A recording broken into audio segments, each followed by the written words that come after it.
하나님 오늘 우리에게 주신 말씀은 사무엘상 2장 12절에서 21절까지의 말씀입니다.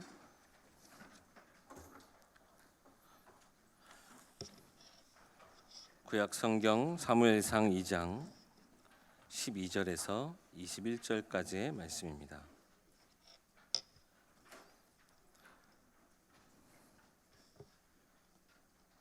봉독하겠습니다.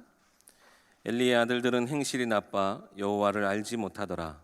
그 제사장들이 백성에게 행하는 관습은 이러하니 곧 어떤 사람이 제사를 드리고 그 고기를 삶을 때에 제사장의 사원이 손에 3살 갈고리를 가지고 와서 그것으로 냄비에나 솥에나 큰 솥에나 가마에 찔러 넣어 갈고리에 걸려 나오는 것은 제사장이 자기 것으로 가지되 실로에서 그곳에 온 모든 이스라엘 사람에게 이같이 할 뿐 아니라 기름을 태우기 전에도 제사장의 사환이 와서 제사 드리는 사람에게 이르기를 제사장에게 구워드릴 고기를 내라. 그가 내게 삶은 고기를 원하지 아니하고 날 것을 원하신다 하다가 그 사람이 이르기를 반드시 먼저 기름을 태운 후에 내 마음에 원하는 대로 가지라 하면 그가 말하기를 아니라 지금 내게 내라. 그렇지 아니하면 내가 억지로 빼앗으리라 하였으니 이 소년들의 죄가 여호와 앞에 심히 크면 그들이 여호와의 제사를 멸시함이었더라. 사무엘은 어렸을 때 세마포 에봇을 입고 여호와 앞에서 섬겼더라.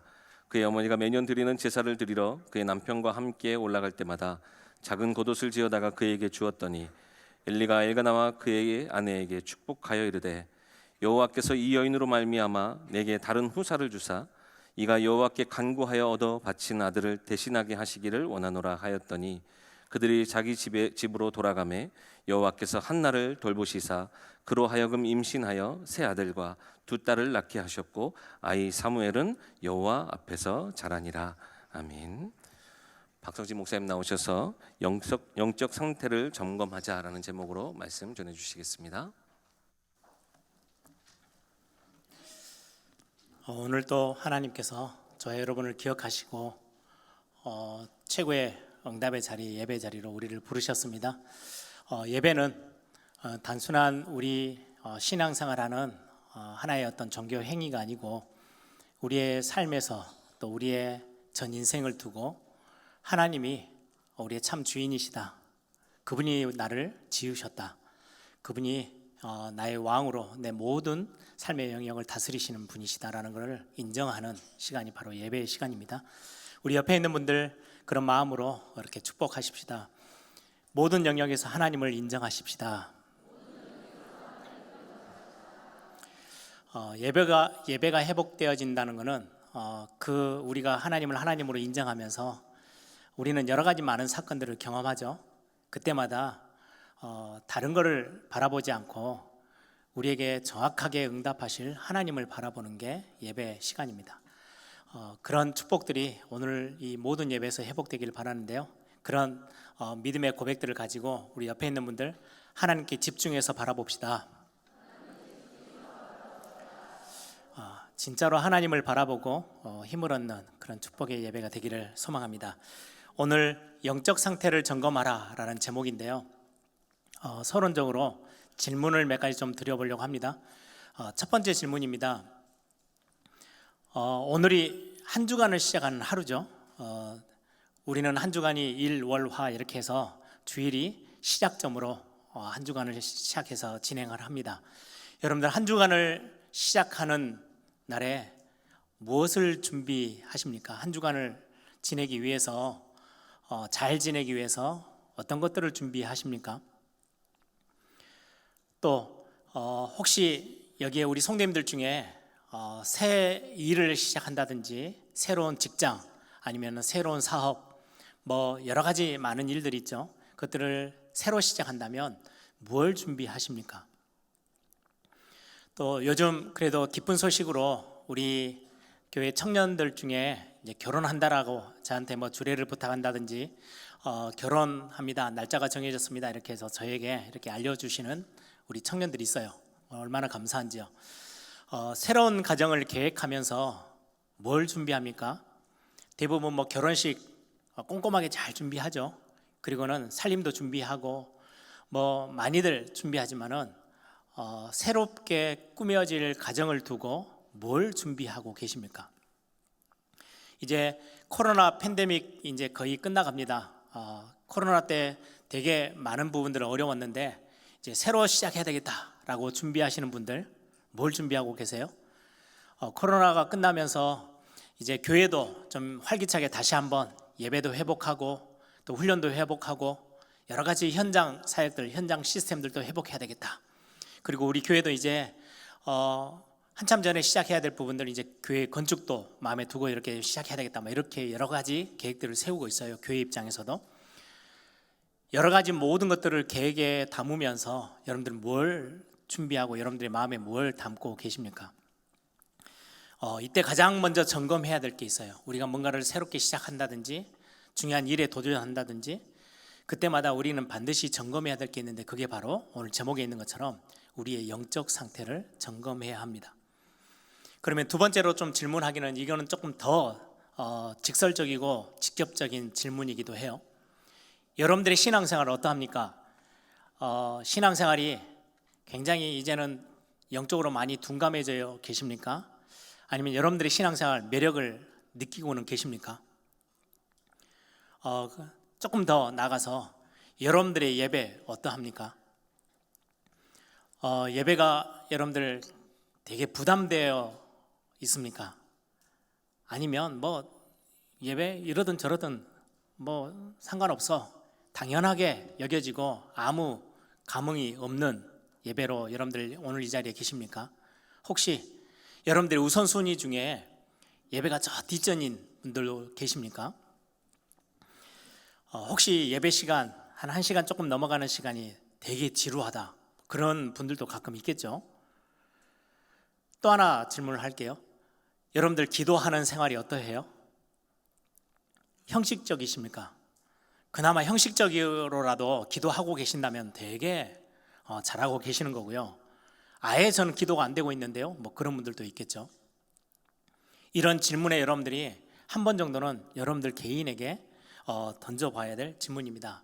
무언가 나는 다른 거에 더 집중하고 다른 것에 더 마음이 끌리고 있습니다. 여러분들 그렇다면 여러분들 지금 이 시간은 굉장한 위기의 시간입니다. 어떤 신학자가 그렇게 이야기를 해요. 하나님 안에서의 기쁨이 사라지는 대신 하나님 안에서 내가 누려지는 기쁨이 점점 사라지면서 하나님이 만들어 놓으신 피조물, 세상이죠. 피조물 안에서의 모든 기쁨을 찾고 있다. 내 모습이 하나님 안에서의 기쁨보다는 하나님이 만들어 놓으신 피조물, 피조 세계 안에 더 기쁨을 만끽하고 그걸 통해서 내 기쁨을 채우고 있다라고 한다면 나의 영적 상태는 아주 위험한 상태다라고 이야기를 해요. 여러분들 많은 것들을 이제는 새로 시작해야 될 시간표죠. 이스라엘 백성들도 이제 400년이라는 긴 시간 종노릇하고 있다가 하나님의 굉장한 능력 앞에 이제 홍해를 가르고 나오고 광야를 통과해서 하나님이 예비해 놓으신 가나안 땅 앞에 섰어요. 요단강을 건너왔어요. 그리고는 이제 여리고성 이제 싸워야 될 굉장히 중요한 시간표가 딱 세워졌는데 하나님이 그들 앞에 이제 굉장히 중요한 사건들을 앞에 두고 있는데 하나님이 준비시킨 게 있었어요. 뭐냐니까 전쟁 준비를 시킨 게 아니에요. 무기를 만들라고 하신 것도 아니에요. 대열을 정비해라 이것도 아니었어요. 뭐를 시킨지 아십니까? 가장 먼저 할례를 받게 하셨어요. 할례라는 것은 영적인 굉장한 의미가 있죠. 하나님과의 관계를 다시 한번 재정립시킨 거예요. 너가 누구냐라는 정체성을 확인시키는 자리였어요. 아니 지금 싸우러 가야 되는데 여리고성 앞에 서 있는데 혹시라도 저들이 성문을 열고 쫓아 들어오면 막을 전쟁해야 될 준비를 해야 되는데 그 중요한 시점 앞에 하나님이 이스라엘 백성들에게 요구하셨던 것은 다른 게 아니었어요. 할례를 요구하셨어요. 너가 누구냐는 거예요. 그거 회복하라고. 여러분들이 중요한 일을 앞에 두고 중요한 것들을 준비하고 계셔요. 여러분들의 영적 상태를 다시 한번 점검하고 확인하는 굉장히 중요한 축복의 날이 되기를 소망합니다. 오늘 지금 본문은 여러분들 잘 알다시피 사사 시대의 거의 끝 마무리점에 서 있어요. 하나님이 새로운 일을 지금 시작하실 시간표예요. 그때 오늘 지금 사무엘상 2장에는 굉장히 중요한 예배에 대한 내용을 다루면서 우리에게 영적 상태에 대한 질문을 하나님은 하시는 겁니다.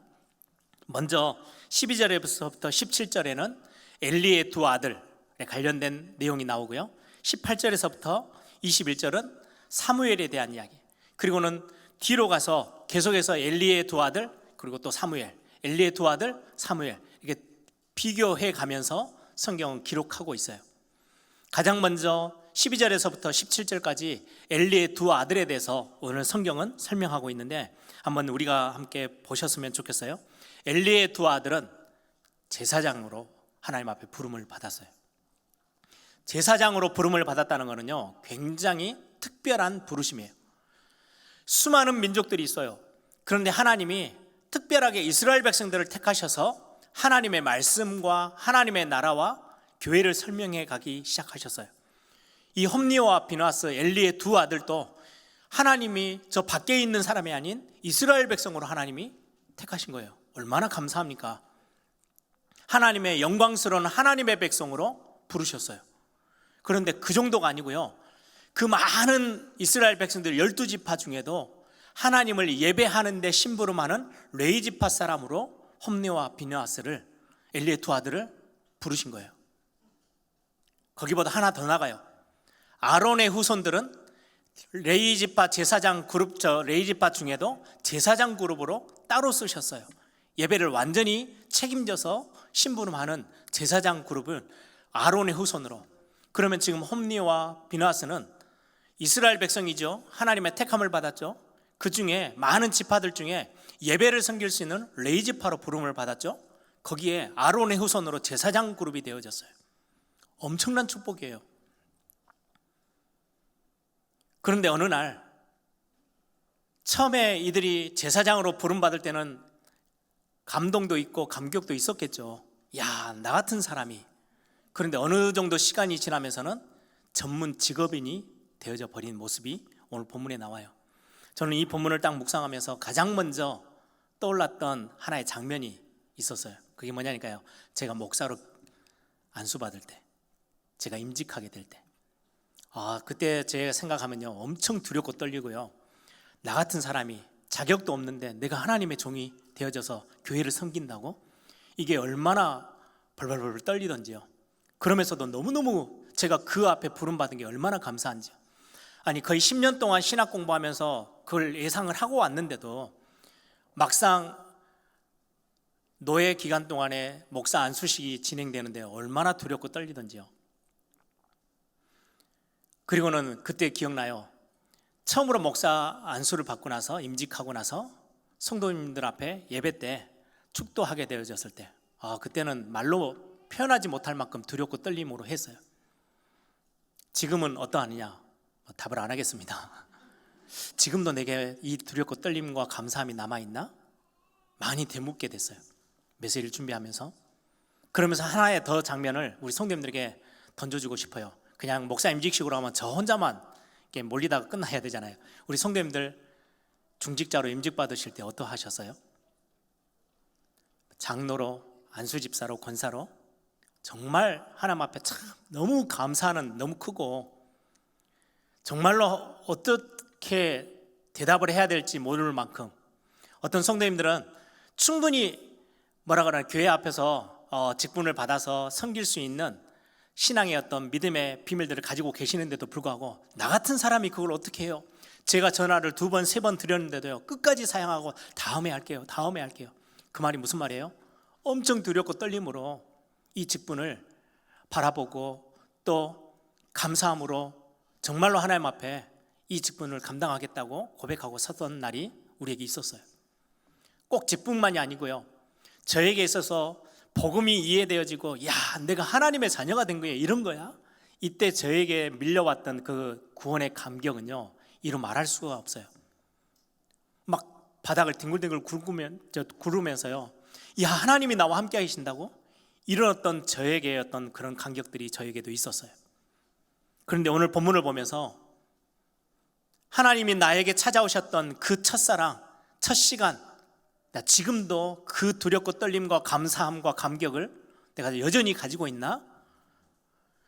홈니와 비느하스처럼 전문 직업인이 되어 있지 않나? 저에게 던지는 굉장히 묵직한 질문이 되어졌어요. 매주 예배하러 서고 매주 말씀을 들고 서고 심부름하는 제가 혹시 나의 모습은 홈리와 비느하스 같은 그런 모습에 혹시 잡혀있지 않나? 저에게 하나님이 던지시는 메시지였어요. 우리 성도님과 우리 교회에 주시는 분명한 메시지이기도 하겠죠. 제가 예전에 유럽에 이렇게 캠프나 이렇게 해서 전도 사역을 가면 그 나라들을 이렇게 보잖아요. 특히 이제 독일 같은 데 가보면 독일은 세금 중에 종교세가 있더라고요. 모든 국민들이요 종교세를 내요. 그럼 그 세금이 모아지잖아요. 그걸 가지고 목회자들에게 국가에서 생활비가 나가요. 그러니까 교회에 성도가 한 명이 없어도 먹고 사는 데는 전혀 문제가 없어요. 내가 열심히 낼 이유, 뭐 열심히 내면 좋지만 안 내도 괜찮아요. 왜요? 국가에서 다 먹여 살리니까. 그걸 보면서 야, 이게 참 안타깝다 이런 생각이 드는데요. 한국도 마찬가지예요. 교회가 목회자들 다 뒷바라지 해주시잖아요. 그러다 보니까 잘못하면 하나님 앞에서 교회 앞에서 그냥 전문 종교 직업인이 되어 있는 얼마나 무섭고 얼마나 두려운 일입니까? 그런데 오늘 본문에 홈리와 비느하스가 정말 귀한 이스라엘 백성, 하나님의 택한 백성이 되어지고 그 중에도 레위지파 교회를 섬기고 예배를 섬길 수 있고 특히 그 앞에서 중요한 일을 감당해야 될 제사장 그룹으로 부르심을 받았는데 두렵고 떨림의 마음은 전혀 어디로 온데간데 없고요. 이들의 행위를 한번 보세요. 13절 14절에 보니까 이제 많은 분들이 성도들이 예배하러 옵니다. 제물을 들고 옵니다. 그러면 삼지창 갈고리가 세 개로 이렇게 되어 있는 걸 다 그걸 들고 와가지고요 휙 저어가지고 자기가 원하는 고기들을 낚아채서 갖고 가요. 성도들이 몇 번 말려요. 그렇게 하시면 안 돼요. 그런데 계속 그렇게 하니까 그냥 그것까지는 용납을 해준 것 같아요. 그런데 14절 15절에 가면 뭐라고 돼 있어요? 기름을 태우기도 전에 하나님 앞에 예배하러 갔을 때 제물을 드릴 때 기름은 따로 떼가지고 향기로운 제물이 되도록 하나님 앞에 먼저 태워서 드려요. 그런데 이 홈리와 비느하스의 행동은 어떠하냐니까요. 하나님은 온데간데 없어요. 기름 달려있는 고기 내놓으라는 거예요. 그리고 삶기 전에 생고기 좋아한대요. 생고기 달라는 거예요. 저희 집에도 고기를 좋아하는 아이들이 있어요. 전에 보니까 비계가 살짝 들어있는 고기 그 부위를 엄청 챙겨 먹더라고요. 야 이게 맛있어 그랬더니 그냥 고기보다 훨씬 맛있대요. 넘어가는 맛이 다르대요. 부드럽대요. 기름이 있는 게.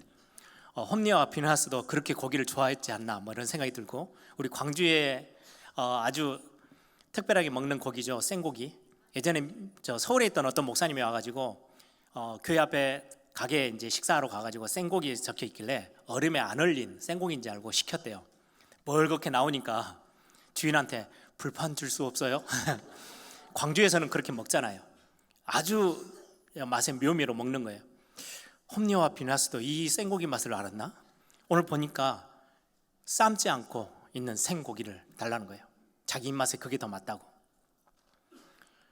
이 홈리와 비느하스가 제사장이 하나님 앞에 먼저 드려야 될 기름이 태워지기도 전에 기름이 섞여 있는 고기를 구하고 생고기를 구해서 자기 입맛에 맞게끔 요리해서 먹겠다고 하는 거죠. 얼마나 예배를 무시했길래. 그래서 성경은 그렇게 말씀하고 있어요. 12절에 보면 엘리의 아들들은 행실이 나빠라고 성경이 지금 우리 성경에 돼 있죠. 다른 성경에는요 엘리의 아들들은 불량자라. 그래 원어에 보면은 벨리알의 아들들이라고 돼 있어요. 엘리의 두 아들들은 벨리알의 아들들이다. 벨리알이라는 뜻은요 불량자. 불량자라는 말은요 여러분들 어린아이들에게는 불량식품 절대 안 먹이시죠. 불량식품 같은 거예요. 아무 가치 없고 의미 없는 불필요한. 또 하나는 물건을 공장에서 찍어내다가 잘못 찍혔어요. 그걸 보고 우리는 불량품이라고 그래요. 지금 똑같은 이야기예요. 하나님이 보실 때 그들은 아무 가치 없어요. 불량품에 불과해요. 홈리와 비느하스 그렇게 돼버렸어요. 또 다른 의미로 벨리알이라는 단어는요 하나님을 대적하는 자라는 말이에요. 벨리알의 아들이다. 그러면 무슨 말이에요? 마귀의 자식들이라는 말이에요. 성경에서는 얼마나 구체적으로 이들의 행실을 꼬집고 있는지요.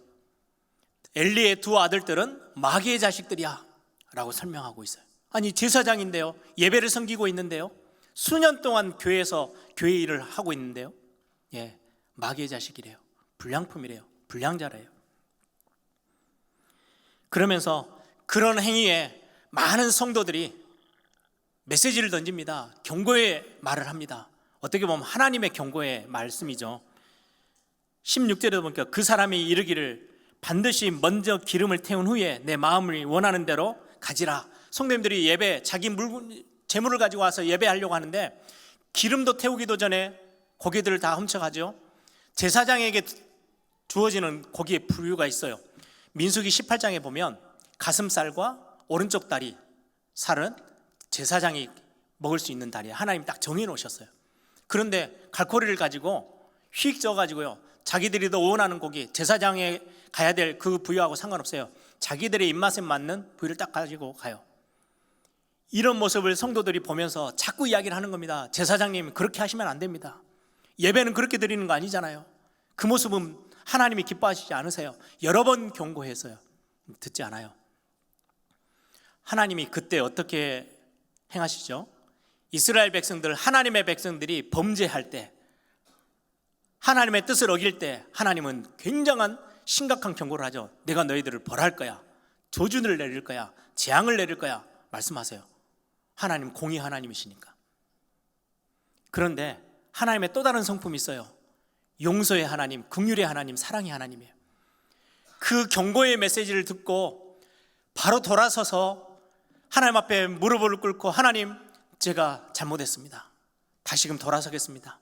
하나님의 뜻을 내가 어겼습니다. 다시금 하나님이 원하는 삶으로 가겠습니다 라고 고백하면, 회개하면 하나님은 바로 전에 했던 말씀을요, 순간에 그냥 되돌이키시어요.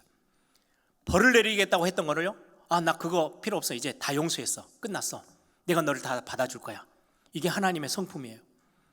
그 가장 중요한 예로 이스라엘 백성 중에 선지자 요나 선지자에게 하나님과 전혀 상관없이 사는 이방 민족, 아수르의 수도인 느느웨의 성에 가서 하나님의 말씀에는 전혀 어긋나는 우상 숭배로 가득 차 있는 그 땅에 가서 이대로 계속 가면 이 성읍을 완전히 멸망시키겠다고 하나님이, 여호와 하나님이 말씀하신다.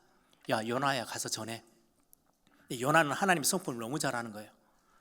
혹시라도 그들이 무릎 꿇고 여호와 하나님 앞에 회개하면 하나님이 그들을 봐주실 것 같은데 안 가고 싶은 거예요.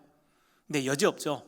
가서 이틀 길에 그들에게 여호와 하나님의 말씀을 전달했더니 왕으로부터 모든 니느웨 성의 사람들이요, 하나님 앞에 회개하고 엎드려요. 그때 하나님 그들을 용서해버려요. 실제 메시지는 이스라엘 백성들에게 주신 메시지예요. 저 하나님도 알지 못하는 이방 백성들도 하나님의 말씀에 귀 기울여서 회개하겠다고 그 경고의 메시지에 무릎을 꿇으면 내가 그들을 다 용서해. 너희들은, 하나님의 백성인 너희들은 그럼에도 불구하고 하나님의 말씀에 전혀 귀 기울이지 않지 않냐. 이게 하나님의 메시지예요. 지금 홈리와 비느하스가 마찬가지예요. 그렇게 많은 성도들을 통해서 입을 열어 하나님의 경고의 메시지를 주고 있는데 그렇게 하지 마세요 라고 했는데 바꿀 이유가 없어요. 바꾸지를 않아요.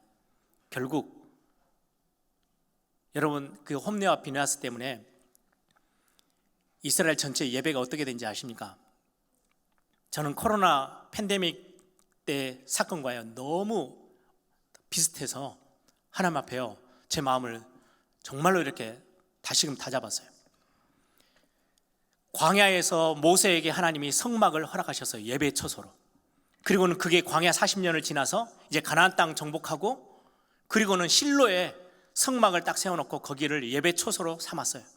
그래서 많은 이스라엘 백성들이 한나와 엘가나도 절기 때만 되면 시간이 되어지면 그 성소에 올라와서 실로에 와서 예배 처소에서 예배했던 거예요. 제물을 가지고 오고.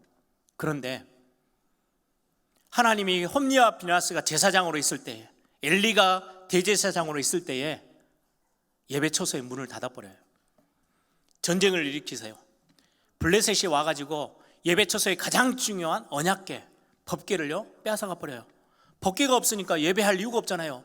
거기에 와서 예배할 필요가 없어졌어요. 그래서 실로는 자연스럽게 문을 닫았어요. 예배가 사라져 버렸어요. 그리고는 언제까지 간지 아십니까? 사무엘 시대를 지나서요, 다윗 시대까지. 법궤가 없어요. 언약궤는 블레셋에게 빼앗겼어요. 하나님이 전 시대를 두고 다윗의 장막, 다윗이 회복했던 예배 너무 귀해 칭찬하시고 또 칭찬하셨던 이유가 뭔지 아십니까? 실로에서 문이 완전히 예배 처소가 문이 닫혀져 버렸는데 다윗이 그걸 회복해요. 가서 법궤 찾아와요.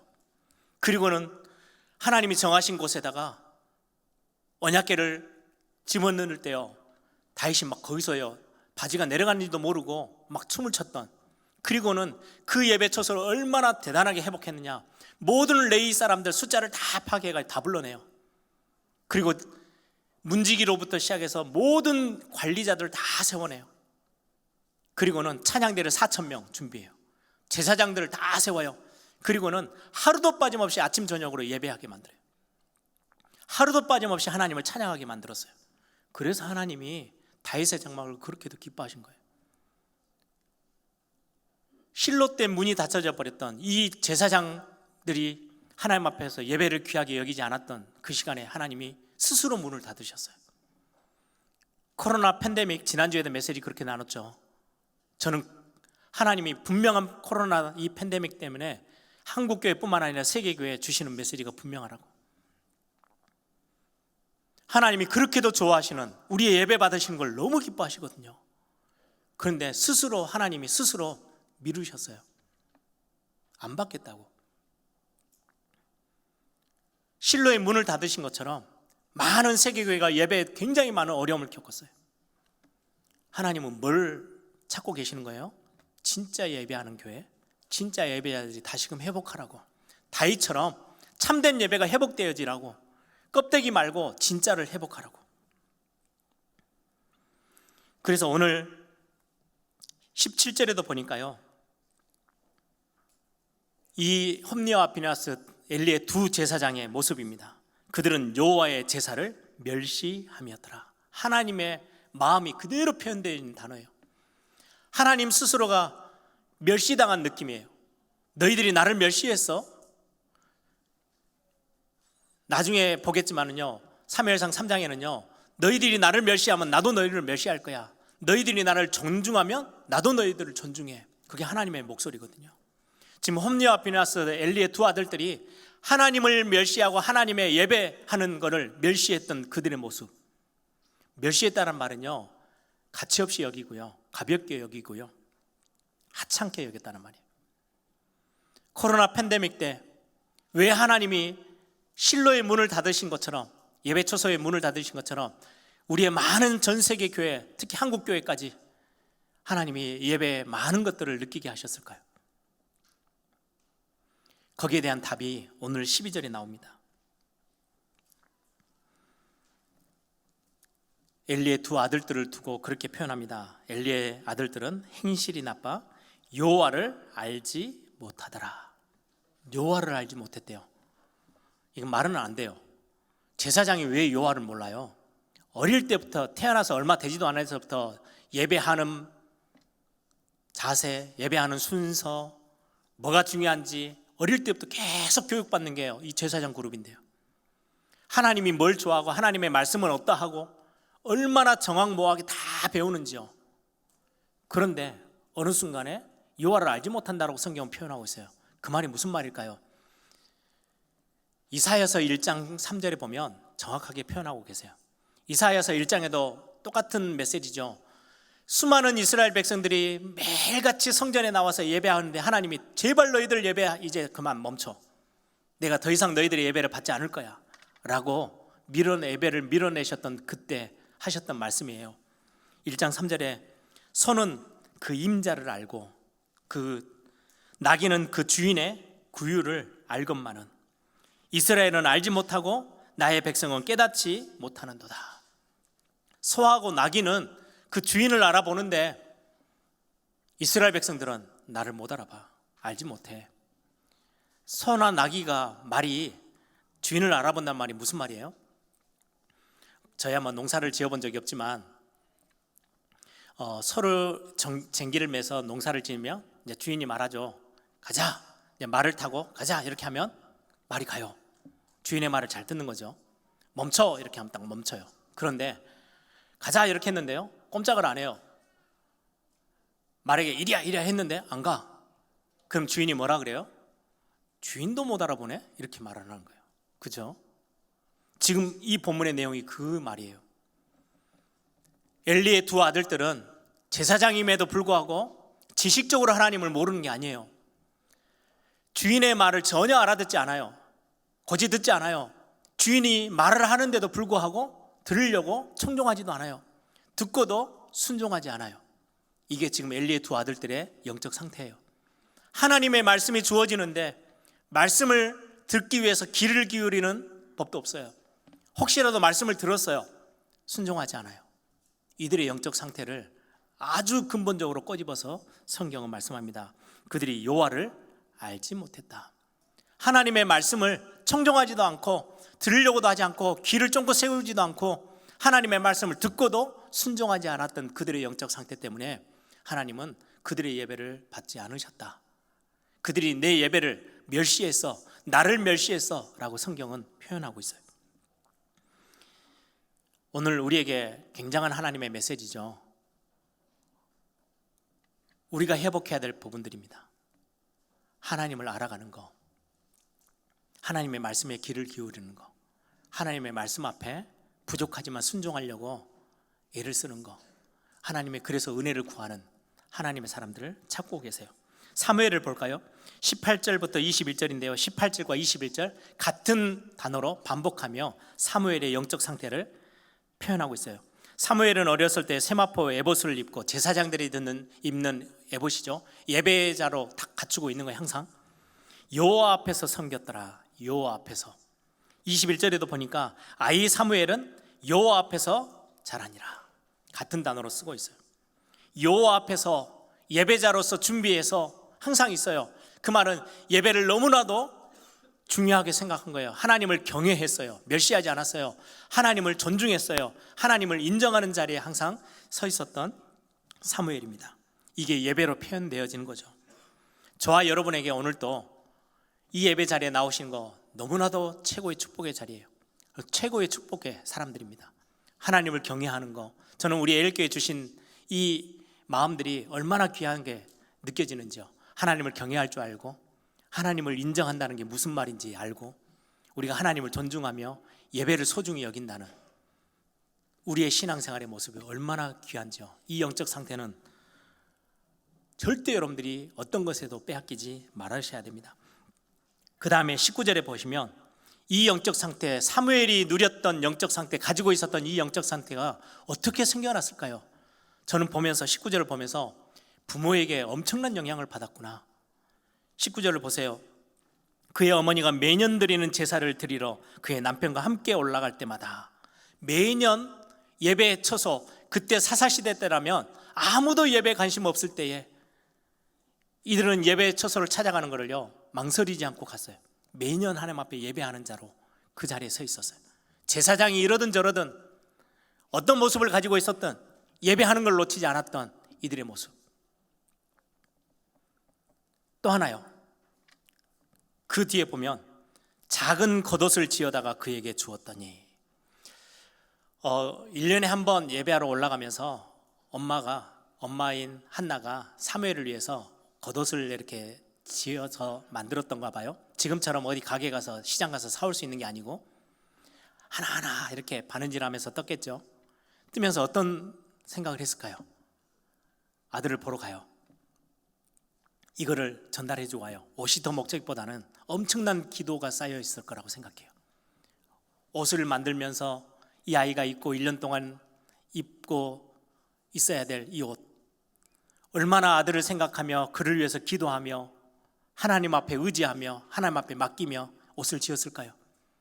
엄청난 기도의 배경이 쌓여있는 사무엘, 왜 영적 상태가 바를 수밖에요. 저는 이 본문을 보면서 우리의 부모가 해야 될 중요한 사명 있죠. 예배로서 영적인 것들을 전달하고 기도의 배경에 자리를 세워주는 것. 우리의 교사들, 우리 교회의 많은 직분자들이 우리 후대들에게, 다음 세대에게 전달해야 될 굉장히 중요한 우리의 사명이에요. 우리가 교회가 해야 될 사명들이에요. 뿐만 아니라 여호와 앞에서라는 이 단어를 보면서요, 저는 40주년 때 여러분들 책자 보시면 딱 이렇게 그림이 돼 있죠. 이미지가. 거기에 뭐라고 적혀 있어요? 코람데오. 우리 첫 교회가 세워지면서 올로 목사님으로부터 시작해서 우리 모든 믿음의 선배들이 항상 고백했던 고백, 하나님 앞에서 코람데오. 저는 그 단어가 탁 떠올랐어요. 그렇지, 내가 배우고 자란 믿음의 신앙의 비밀이 코람데오, 하나님 앞에서였지. 하나님을 인정하고 사람 앞에서 사람의 말보다는 하나님의 말씀을 더 중요하게 여기고, 하나님 중심, 말씀 중심, 교회 중심, 정말 하나님의 은혜를 사모하고 예배를 사모하고 항상 하나님을 경외할 줄 아는 그 비밀, 그래, 그게 내가 믿음의 선배들에게 배운 신앙이야. 이걸 내가 누리고 있다가 우리의 자녀들과 다음 세대 렘넌트들에게 전달해 줘야 되는 거구나. 저는 오늘 이 말씀을 보면서도 또 다시 저의 기도 제목을 확정했어요. 여러분, 말씀 사랑하고 복음 사랑하고 하나님의 은혜를 사모했던 우리의 믿음의 선배들처럼 이 교회를 세우면서 그렇게 하나님 앞에 섰던 것처럼 우리의 영적 상태를 다시 한번 점검하고 예배 중심으로 모든 것들이 회복되기를 소망합니다. 홈리와 비나스, 성경에는 정확하게 나오지 않았지만 기록에도 아예 없어요. 한나가 사무엘을 위해서 기도했다는 내용이 있지만 엘리가 자기의 자녀 홈리와 비나스를 위해서 기도했다는 내용이 없어요. 했는지 안 했는지 모르겠지만 그 기도의 배경이 전혀 없었던 목회자 가정이었는데도 불구하고. 그러면 말씀을 정리합니다. 나의 영적 상태를 어떻게 점검할까요? 여러분, 가장 먼저 첫사랑을 잊지 마시기 바랍니다. 하나님이 여러분들을 직분을 주시며 세우셨을 때, 아니요, 하나님이 여러분들을 구원하셨을 때, 구원의 간격이 여러분들에게 딱 부딪혀 왔을 때 그 구원의 간격과 감사, 찬양 언제든지 잊지 마시고 다시 한번 회복해내시길 바랍니다. 그래서 그거 가지고 껍데기가 아닌 진짜 우리의 중심과 마음을, 전심을 가지고 하나님을 예배할 줄 아는 우리 에릭교회 모든 성도들이 되기를 소망합니다. 뿐만 아니에요, 하나님을 바르게 알아가는 거. 지난주에도 설명했어요. 신앙생활이라는 거는 내가 뭔가를 멋지게 드리고 착하게 살고 대단히 열심히 하면 하나님이 복을 주시는 게 아니고요, 우리는 이미 구원의 축복, 은혜로부터 시작했어요. 하나님 앞에 어마어마한 것들을 받게 돼요. 구하고 찾고 두드리면 하나님이 주시겠다고 약속하셨어요. 하나님의 자녀들이 누릴 최고의 축복이에요. 하나님 앞에 구하면 하나님이 주셔요. 그 받은 것들이 너무 풍성하고 넘치고 너무 감사하기에 우리는 하나님 앞에 드리는 거예요. 복음을 제대로 알아야 돼요. 많은 사람들이 잘못 가르쳐요. 너가 하나님 앞에 많이 드리면, 너가 많이 충성하면, 너가 많이 사명 감당하면 하나님이 복을 주신다? 아닙니다. 우리가 하나님 앞에 받은 게 너무 크고 너무 감사한 게 많아서 아주 작은 거지만 우리가 하나님 앞에 우리의 시간도, 우리의 열정도, 우리의 마음도 하나님 앞에 드릴 수 있는 거예요. 물질도. 하나님을 알아가는 거 굉장히 중요해요. 그래서 훈련하는 거예요. 그래서 우리는 예배에, 말씀에 집중하는 거예요. 하나님을 더 알아가고 그 하나님을 알아가는 거는 말씀을 붙잡는 거기 때문에. 그래서 우리는 성경 읽기도 하는 겁니다. 여러분들이 성경 읽기 하는 중에 그냥 단순하게 습관이 아니고 하나님을 알기 위한 기도의 제목들을 가지고 하나님 앞에 매달리기를 바랍니다. 마지막, 하나님 앞에서 예배 회복하는 거예요. 저는 그 코람데오라는 말을 참 많이 들어왔잖아요. 어렸을 때부터. 제가 신학교 다니면서 대학생 때 찬양팀에 이렇게 함께 사역을 하게 됐어요. 그래서 찬양팀은 주로 무대 앞에 서잖아요. 엄청난 제 안에 영적인 많은 싸움과 갈등과 훈련을 하게 됐어요. 어떤 훈련이었냐니까요, 사람 앞에서가 아닌 하나님 앞에서 예배자로 서는 훈련. 무대에 서면은요, 사람들이 시선을 다 줘요. 그게 얼마나 이렇게 찌릿찌릿하고 멋지던지요. 근데 그거를 내려놓고 하나님만 바라보고 하나님 앞에 예배자로 선다는 거는요, 엄청난 싸움이었어요. 한 번은 제가 찬양팀에 딱 끝나고 나니까요, 우리 팀들이 불문율처럼 철칙으로 정해놓은 게 있거든요. 청소년 수련회 같은 거 하고 나면 찬양팀 멤버들한테 막 쪽지, 막 손편지들이 엄청 올라와요. 단 하나도 우리는 받지 말자. 그 아이들의 시선을 우리는 신경 쓰지 말고 하나님 함께 서자. 이거를 대학교 때부터 무단히 싸우고 또 싸우고 우리 스스로 막 절제했어요. 사람 앞에서가 아닌 하나님 앞에 서는 걸로. 저는 그때 그 싸움과 그 많은 훈련이요, 지금도 저에게는 엄청나게 유리해요. 많은 도움이 됐어요. 하나님의 은혜예요. 세계 렘넌트 대회든 밖에 나가서 많은 사람들이 보면서 야, 참 잘합니다라고 이야기할 수 있는, 칭찬받을 수 있는 사역 앞에서도 사람들의 시선과 사람들의 말에 귀 기울이지 않고 하나님 앞에 서려고 애를 쓰는 게 그때부터 하나님이 훈련시켜 주셨던 것.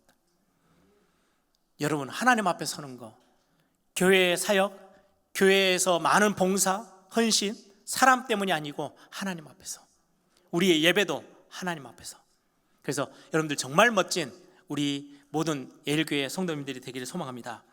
우리가 또 하나님 앞에 서고 예배 회복하는데 평안한 삶 아주 잘 되어졌을 때, 그때보다 문제 왔을 때 우리는 예배가 더 진중하게 회복되어지는 걸 참 많이 경험하죠. 그래서 하나님이 우리를 참 사랑하시는데 예배, 올바른 예배 회복시키기 위해서 자꾸 우리에게 평안함보다는 문제를 더 주시지 않나? 뭐 이런 생각이 좀 듭니다. 문제가 왔을 때 한국교회 예배를 아시죠? 전 세계가 바라보고 있는 한국교회. 그런데요, 저는 모슬렘권에 있는 지하교회 소식들을 많이 책을 통해서 접해요. 중국과 북한에 있는 지하교회, 가정교회들, 그들이 예배하는 모습 저는 봤어요. 중국 가서 봤어요. 우리 예배보다야 수백 배 진지해요. 수백 배 더 하나님을 사모해요. 참 어떻게 보면 회개에 나올 만큼. 예전에 장병찬 목사님이 중국에 같이 함께 갔거든요. 중국 홍콩에서 중국 렘넌트 대회를 홍콩에서 해요. 한 1000여 명 넘게 와요. 그들이 찬양하는 모습을 보고 장병찬 목사님이 그런 고백을 하시더라고요. 엄청 울었대요. 찬양하는 내내 우셨대요. 왜냐하니까 미국에서 단 한 번도 그렇게 열정적으로 하나님 앞에 찬양하는 모습을 단 한 번도 본 적이 없었대요. 그들은 예배를 자유롭게 할 수 없는 상황이지만 하나님을 예배하는 그 마음이 얼마나 뜨거운지요. 그 어려운 상황이 그들을 더 하나님 앞에 나아가도록 만든 굉장히 중요한 시간표였던 거죠. 이번 코로나 팬데믹이 우리에게는 굉장한 자극제예요. 우리 교회가 회복해야 될 것들, 우리 개인이 점검해야 될 것들, 오늘 영적인 많은 축복들을 확인하고 점검하고 찾아내는 그런 축복이 있기를 소망합니다.